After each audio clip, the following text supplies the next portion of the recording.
लोड़ा नहीं मो सोना पंजुरी रूपा थाली रे भात गछर डाल मो पाई सरग बण पराण भित। तो बंधु माने एक सुंदर कहानी को नहीं तपन कुमार मोटिवेशन चैनल को आपण मान स्वागत। बंधु जड़े व्यवसायी पंजुरी रे कथा कही पारुथवा सुंदर भाव शुआ पक्षीटीए बंदी ही थाए।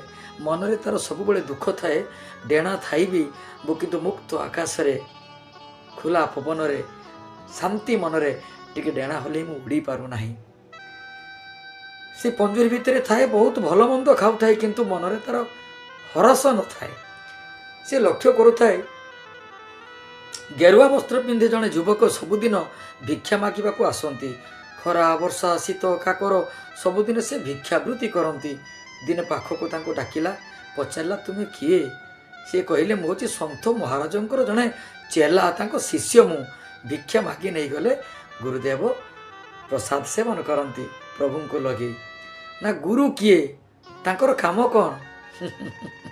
चेला जनक कहले तू से कथा बुझी पारिबुनी, सेतिकी योग्य तू नुह ना, टिके बुझेले मु बुझी पारिबी ना। गुरु होउछंती भगवान को ठारू आहुरी महान। गुरु को दर्शन कले, तांको सेवारे रहिले, तांको नाम को उच्चारण कले ये संसार बंधन मुक्ति मिल जाए ना। संसार बंधन मुक्ति मिल जाए तेरे गुरु को कही मते पंजुरी बंधन मुक्ति कर दियो।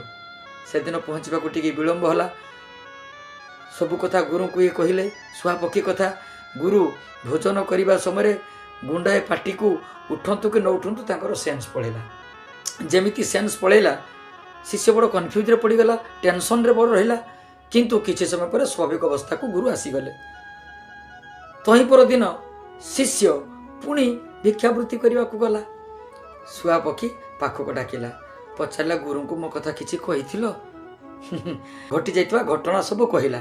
ए कथा सुनी सारिबा परे से शुआ पक्षी जनक कौन कला, सांगे सांगे सेन्स पड़ेगा। था जेमिति सेन्स पड़ीगला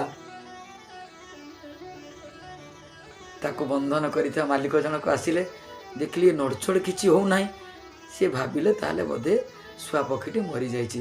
तेणु पिंजर खोली ताको बाहर को जमीती रखीदेले। से फुर किना मन आनंद रे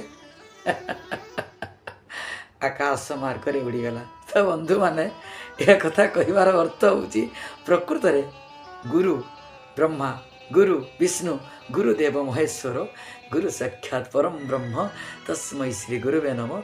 गुरु केवल संसार बंधन नुहे, ए भवसागर से मुक्ति दे पारंती।